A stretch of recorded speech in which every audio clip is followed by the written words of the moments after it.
Kendimle oturdum Gökçe kendim Leyli Gülay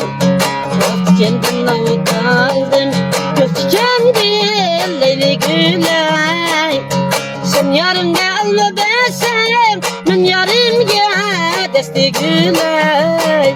Sen yarımda alma desem Ben yarımga desti Gülay Desti gülünü yağı desem Ümidi gülünün kadrini Dostla gülünün kadrini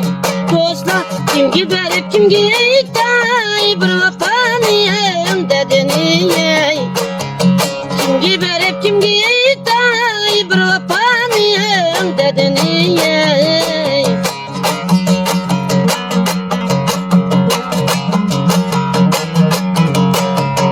Ömrüm kılsa günahını Ya kolini bağlasam ben Ömrüm kılsa günahını Ya kolini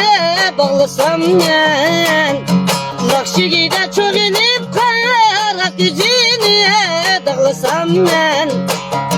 Nakşigi'de çok inip kara gücünü dağlasam ben